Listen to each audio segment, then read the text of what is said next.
Assalamualaikum po sa inyong lahat, o sa wikang Tagalog po ay sumainyo pong lahat ang kapayapaan. Ako nga po pala ang inyong lingkod, Yuritech at your service. Hanggang ngayon po ba ay naglalagay ka pa rin ng goma o scotch tape sa mga dinidikit mong LCD at back cover?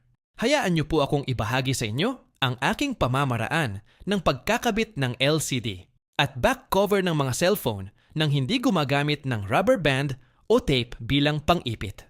Ang unang trick po ay kapag nailagay na po natin ang glue sa frame ng cellphone, mapa-LCD man po yan or back cover, ay dapat patuyuin po muna natin ang glue within 5 to 10 minutes. Pero kung nagmamadali ang client, ay gumamit po tayo ng mini fan na medyo malakas ang buga tulad po ng sa ginagamit ko at ilang segundo lang ay tuyo na po agad ang outer layer ng ating glue. Ngunit hindi po sapat na ang nasa outer layer lang po ang matuyo. Dapat ay pati po ang inner part ng glue ay matuyo rin po. Kaya ang ginagawa ko naman po, iniaangat ko po ng bahagya ang back cover.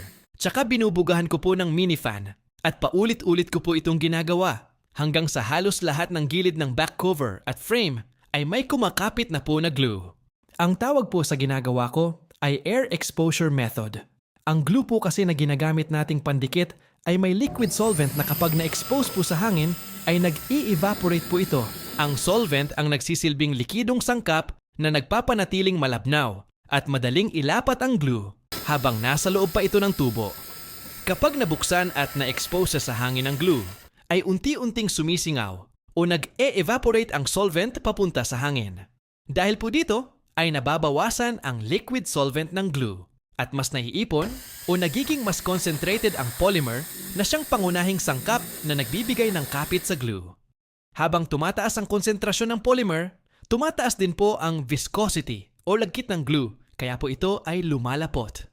Kapag nagpatuloy pa po ang prosesong ito, ay mas marami pa pong solvent ang mawawala hanggang sa tuluyan na pong mag-cure ang adhesive at maging isang flexible o parang rubber sa solid ang glue.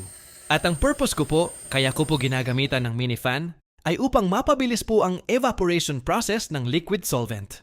Itong gamit ko po palang mini fan ay nasa comment section po ang link for purchase. Multi-purpose na po ito dahil bukod sa air blower na napakalakas, ay capable din po siyang maging mini vacuum cleaner.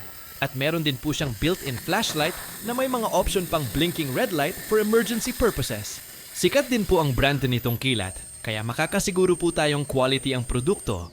Budget-friendly din naman po ito, kaya talagang sulit na sulit po ang investment natin.